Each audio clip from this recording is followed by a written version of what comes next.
everybody, and welcome to the weekly scopes from the 5th to the 11th of January. Hi everybody, and welcome to this week's weekly scopes. If you've heard this before, you can skip, but this is just the intro on how I formulate these astrology weekly readings. I use astrology and my intuition to give you advice how you can practically use the knowledge of the stars and the planets and apply them to your life. So my weekly scopes are all based on GMT time and on Vedic Constellational Astrology. So now I'm just going to explain what Vedic Constellational Astrology is and how it differs from Western astrology. So the precession of the equinox is sort of like something that happens in astronomy and astrology, where the Earth's axis undergoes a slow circular motion over 26,000 years, and basically this means that this motion causes a shift in the position of the equinoxes, and also the calculation Vedic and Western astrologies use.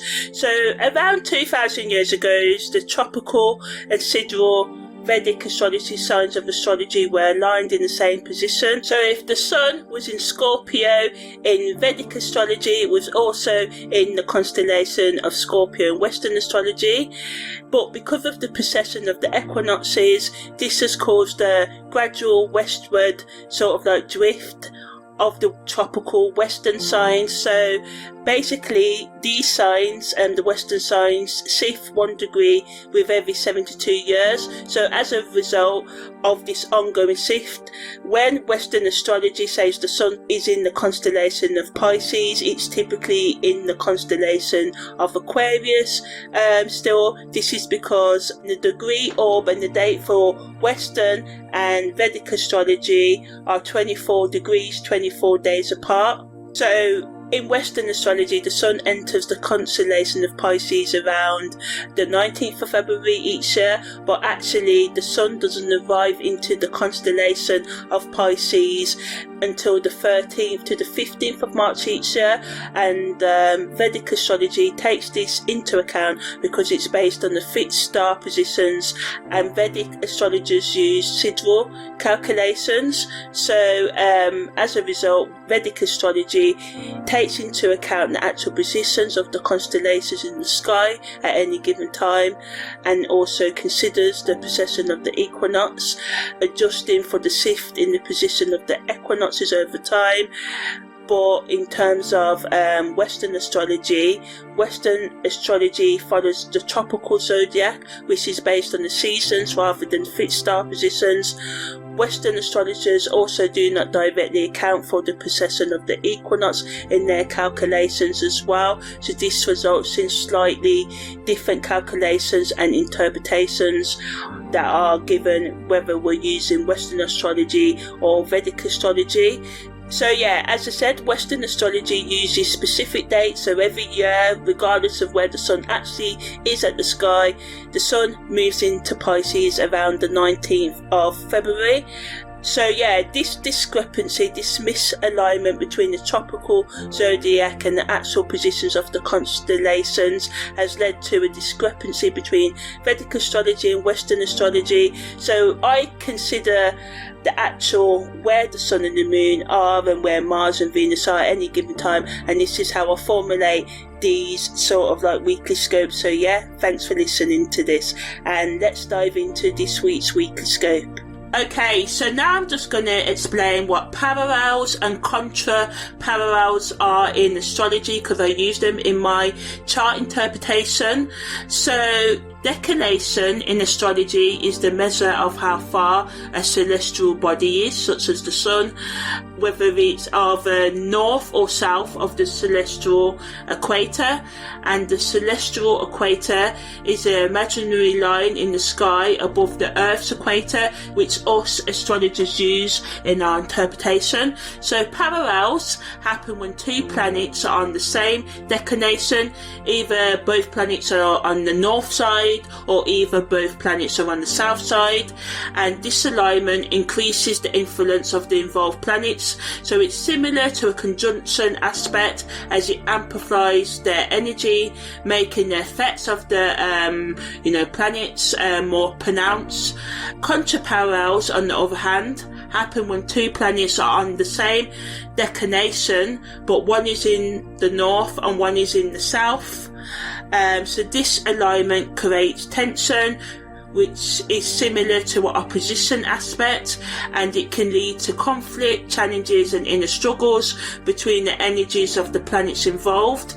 So contra-parallels highlight areas of friction or contrast in our lives, urging us to find balance between the opposing forces at play. When transiting parallels and contra-parallels happen, they can sort of trigger significant events, shifting consciousness and periods of intense growth and transformation. So I look at these aspects closely during chart analysis to understand how planetary energies interact and influence each other during a specific time frame, to pinpoint key periods for personal development, relationship dynamics or career shifts, and other shifts like karmic shifts and stuff like that.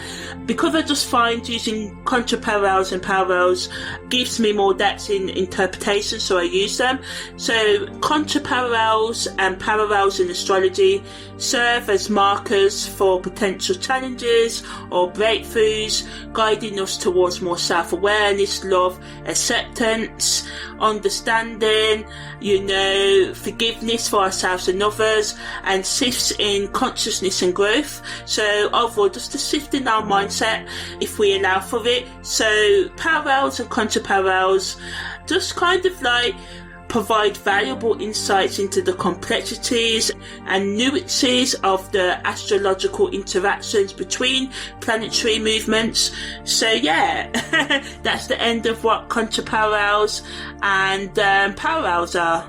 So we've got Mars making a sextiquadrate to Saturn, and this entered on the 4th of July, is exact on the 6th of July, and leaves us on the 8th of July. Then we've got Mercury making a parallel to Pluto. This entered on the 28th of December, is exact on the 6th of January, and leaves us on the 31st of January. And Mercury's in Sagittarius, and Pluto's in Capricorn. And then we've got, the Sun making a contra-parallel to Jupiter, and the Sun's in Sagittarius and Jupiter's in Taurus as well. So Mars's sextiquadrate to Saturn can bring a tension between our desire for, fun, excitement, and the need to look after our responsibilities. So Mars, that's retrograde in Cancer right now, enthuses our assertiveness and emotional drive, and Saturn in Aquarius brings the discipline and structure. So this can create a kind of push and pull dynamic that challenges us to balance our personal ambitions with the demands of your commitments. And you may find that projects that require right now both your creative energy for you to think outside of the box, as well as be practical with it as well, being grounded with your thoughts and your actions right now as well. But we are going to have to because it's a push and pull, do we be overly creative or do we do practical? So it's about finding the balance between being creative and practical. And we can use this energy to think about our fears and insecurities that may come up as we go after our goals. And because the sextiquadrate aspect brings sort of like hidden sort of like frustrations to the surface, that encourages us to confront our obstacles head on. And if we embrace this energy, we can focus on setting achievable goals and, you know, not shying away from working with others as well, because Saturn in Aquarius's influence sort of like reminds us of, you know, the importance of working with others when we can, and being progressive in our thinking, you know, moving out of our comfort zone and sort of like embracing the new, thinking about ways to improve our lives. So, you know, we should use this energy to channel our emotional intensity, our trauma right now, into constructive actions or art, you know, singing, dancing, gaming, writing poetry, you know, chilling out, watching the film, you know, something that just makes you feel better, sort of like in a healthy way, not getting lost in, you know, drugs and alcohol, because also, you know, this can happen at the negative end. So Mercury's parallel to Pluto allows us to deepen our thoughts and our communication and understanding with ourselves and others right now. Pluto's influence in this parallel allows us to be grounded.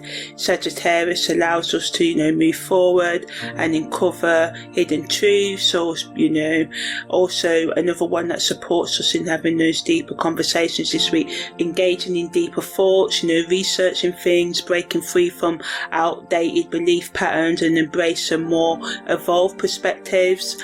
And, you know, as we dig into our psychological studies, or, you know, engage, talk about things that challenge your beliefs, or listen to podcasts, watch movies, or, you know, documentaries or whatever that challenge your worldview, you know, and helping you to get outside of your comfort zone and sort of like allow yourself to avoid the misunderstandings, especially in communication, which is the negative of this aspect, and allow yourself to, you know, have a deeper understanding and, you know, communication, as I said, both within yourself and in your talks with others as well. And the Sun's contra-parallel to Jupiter brings a sort of like, you know, the spotlight on our sense of self this week as well. It also supports us seeking out new things, being practical in the things that we do this week. It reminds us to not overindulge, overspend, overdo it, overpromise, blow your whole house up without thinking it through, although for some of you it may be necessary to just radically let go of things. And, you know, just watch out for unrealistic expectations, and Jupiter can increase our tendencies towards excess right now. So, you know, just watch out, as I said, for overdoing it. So striking a balance between your goals and aspirational dreams and the realities of your current circumstances is key at this time. So use this energy to set achievable goals and objectives, plan for, you know, your future long term, and nurture your ambitions.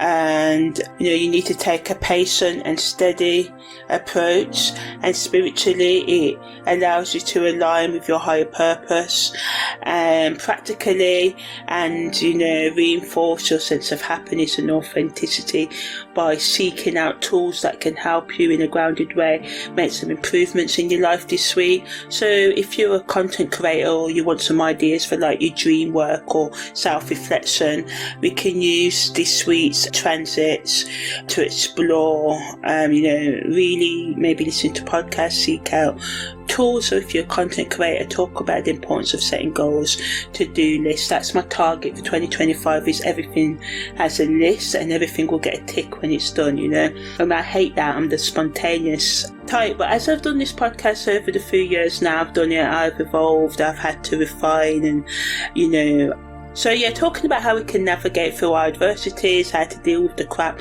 that our minds and life can throw at us at times, giving practical advice on time management and how to channel our frustration into productive outcomes, whether this be like drawing, singing, painting, researching. I love to just researched astrology. Like, what I love about astrology is that I could find every book, read every PDF, everything, every single podcast, and I still won't know it all because there's just so much to know. So I always see myself as a student, as an astrologer, even though I am an astrologer as well. So, you know, finding out the things that turn you on, the things that you can do endlessly that can be productive and that can help you kind of balance your mind, because sometimes doing activities can help us still our mind, not to distract from the inner and shadow work, but also to acknowledge that inner and shadow work can be draining at times. You know, we have to go back into our past, and it's necessary, but we need to balance it with, you know, having fun or having something that we enjoy doing as well.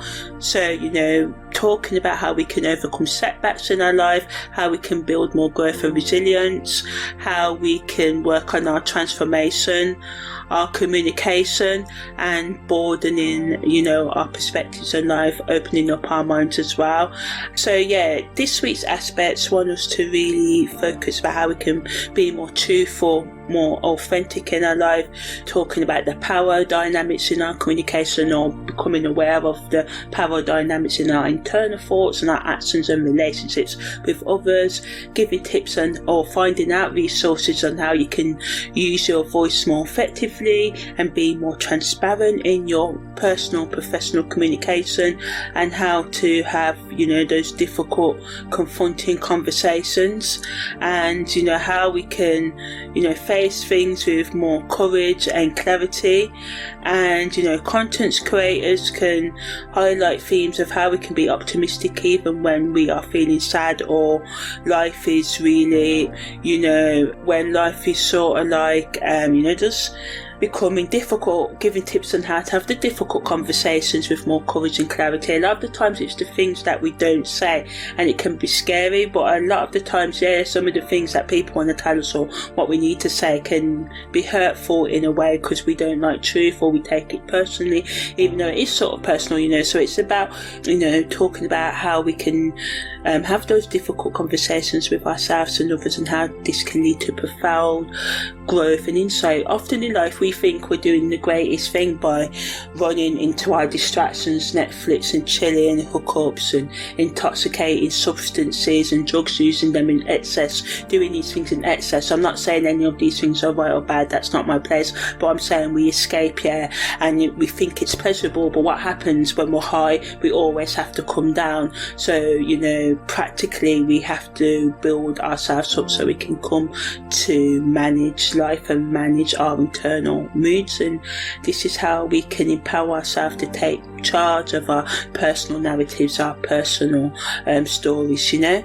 So yeah, that's the end of the main aspects for this week. So on the 5th of January, we've got Mars making a trine to the Moon's North Node at 6:21. The Moon enters Pisces at 9:05. The Sun makes a quintile to Neptune at 11:08. The Moon's North Node goes direct at 7:44.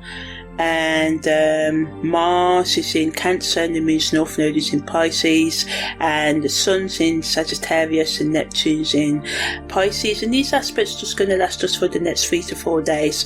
So Mars is trine to the Moon's North Node, gives us that energy to act with purpose this week, so supporting us to be confident, be determined, to be ambitious, to go after what we really want. You know, new year, new you know, you can do it, even if you fail for 40, 50, 60 years, I don't care. If you want this to be your year, it will be. So, you know, this energy boosts our motivation, allowing us to take the initiative in our life and do the things that are meaningful to us.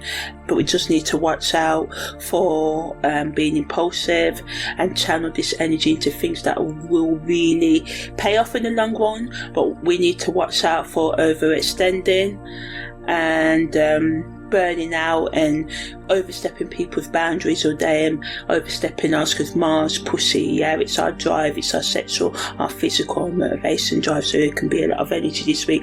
But that's not a bad thing if we channel it into the things that really matter, you know, goal setting, building up our routine, getting back up after each time you fail. You're going to fail loads on your way to success, it's all part of it, but it's to keep on going, that really matters. So yeah, the Moon enters Pisces as well today, so this allows us to tap into our sensitivity creativity, be more intuitive as well, and be more creative, and explore our spiritual connection with ourselves and others as well.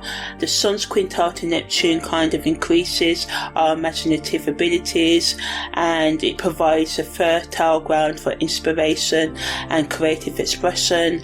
And the Moon's North Node going direct helps us to find that turning point if we really want to reflect on the direction of our life journey, you know, and allow ourselves to set intentions and align with the highest path consciously, and balance your dreams with practical steps, and, you know, allowing yourself to sort of like just be open, to be intentional, to be the you want to be, without thinking that your past will always equal your future. Allowing yourself to, you know, breathe this year, letting the past go bit by bit by bit as you work through it with shadow work and all the other tools that you'll find on your beautiful journey.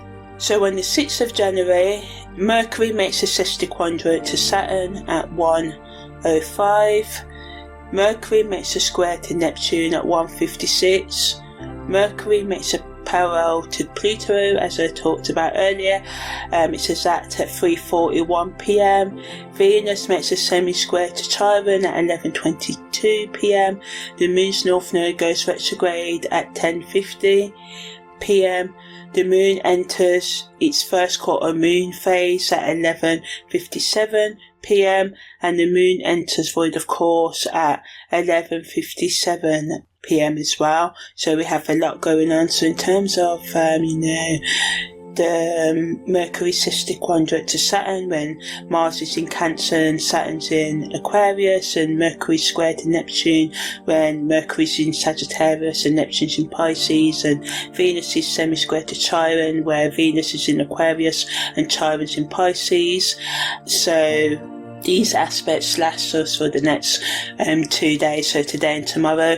So Mars's sesquiquadrate to Saturn is a challenging aspect that can bring obstacles, but it's testing our patience and determination, and encourages us to refine our approach, balance our ambition with being practical.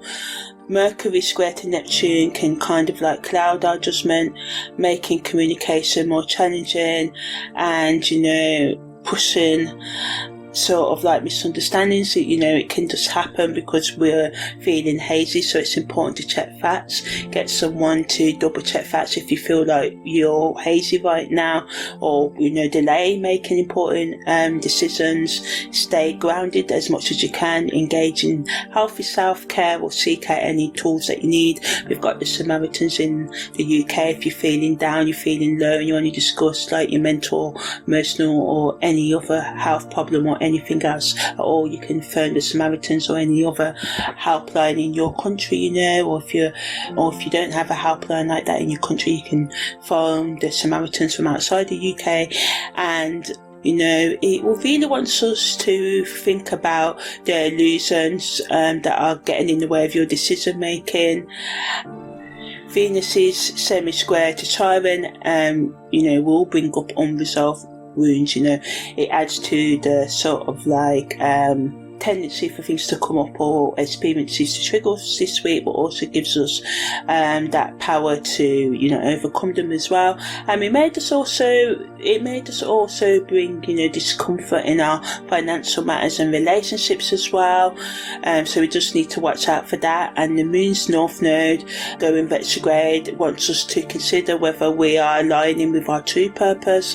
And the first quarter moon allows us to pause and reassess before moving forward. So, you know, some of you may be racing ahead, and others may just need to chill out and check the facts and just be gentle with yourself. And remember, it really is a marathon. It is not a sprint, this life. So don't burn yourself out at the first couple of hurdles, you know. And yeah. So on the 7th of January, the moon enters Aries. So this brings a lot of like energy and enthusiasm to our life. It supports us in being more assertive and starting new projects and setting fresh intentions.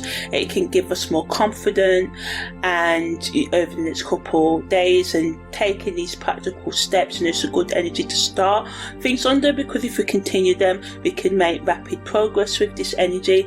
And again, we just need to watch out with impulsive decisions, because like we've got Mars energy ruling us this week as well, so it's important to ground ourselves. It reminds us to watch out for other people's boundaries and make sure ours ain't overstep, and to sort of experience our emotions, especially those that want us to have more independence, more freedom in our life as well. So, it can make us more passionate in our personal relationships, pushes us to express ourselves and just feel things more openly, but we just need to watch out for the intensity, which can lead to conflict if we don't manage it well, and just focus on constructive communication and use the positive aspects of this lunar phase to kind of navigate misunderstandings and to embrace your individuality and have more courage as well, and just be more proactive in your mindset and just allow yourself to grow and explore things. So on the 8th of January, Mercury makes a quincunx to Mars, and Mars is in the constellation of Cancer and Mercury is in Sagittarius. Mercury makes a biquintal to Uranus, and Uranus is in Aries, and as I said, Mercury is in Sagittarius. Venus makes a biquintal to Mars, so nice sort of energy, and Venus is in Aquarius and Mars is in Cancer in retrograde. The Sun makes a quintal to the Moon's North Node, and the Moon's North Node is in Pisces and the Sun's in Sagittarius, and the Sun makes a biquintal to Jupiter and Jupiter's in Taurus, and these energies last us for the next couple of days. And we've also got Mercury making a square to the Moon's North Node as well, and that leaves us around the 10th of January as well as all the other energies I've just mentioned. So Mercury's quincunx to Mars can add to the restlessness and miscommunication, so we need to just watch what we're saying and how we take things to avoid misunderstandings, check facts. Mercury's biquintal, nice sort of energy that adds to us being innovative and creative this week, and gives us the power to really take in unconventional ideas and solutions on the mind level, and we can find ourselves expressing our affections and desires more naturally. And the Sun's quintal to the Moon's North Node allows us to have more of a sense of purpose and align our actions with our long-term goals, and it reinforces the importance of personal growth, encouraging us to take steps that support our future. And the biquintal with the Sun and Jupiter increases our positive momentum, increasing our optimism and confidence. And Mercury square to the Moon's North Node adds tension between our thoughts and long-term goals, and it can challenge us to reassess our communication style and words and intentions and make sure they're in harmony with our life path as well. So on the 9th of January, the Moon enters void of course at 6:53, and the Moon enters Taurus at 1:17. So the Sun also makes a square to Chiron, and Sun's in Sagittarius and Chiron's in Pisces. Mercury makes a semi-sextile to Pluto, Mercury's in Sagittarius and Pluto's in Capricorn. And Mercury enters out of bounds as well. So yeah, quite a bit happening today. So the Sun square to Chiron allows us to be vulnerable and be more self-aware. It pushes us to confront lingering wounds or insecurities, allowing for a deeper understanding of our emotional world. Although this energy can be challenging, it gives us a unique opportunity for healing and growth. It allows us to take time to reflect on our personal challenges, and this awareness can help us to transform. Mercury's out of bounds allows us to be unconventional in our thought and our actions and explore ideas outside of, social norms, traditional boundaries, our cultures, our families and stuff.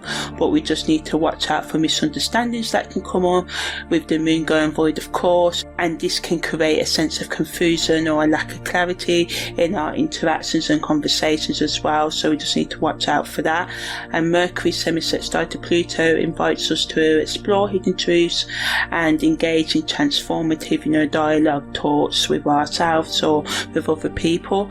And the moon in Taurus brings that sense of stability, allows us to look at our inner values, see the beauty in our healing journeys, see the beauty in our pain and suffering, not in a sadistic way, but in a way that you realise that everything you've been through has made you you, and doing the work to come to love you or to continue to love you and understand yourself, and just focus on practical matters like money's so good for sorting out your budgets as well, but just need to watch out for overindulging because Venus rules Taurus. It just really is a day to really just confront your hidden truths and just be honest with yourself and others.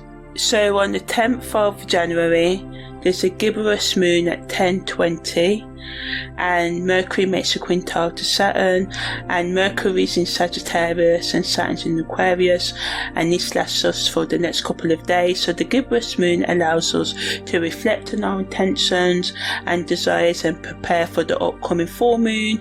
It's a good energy to fine tune our goals and make necessary changes.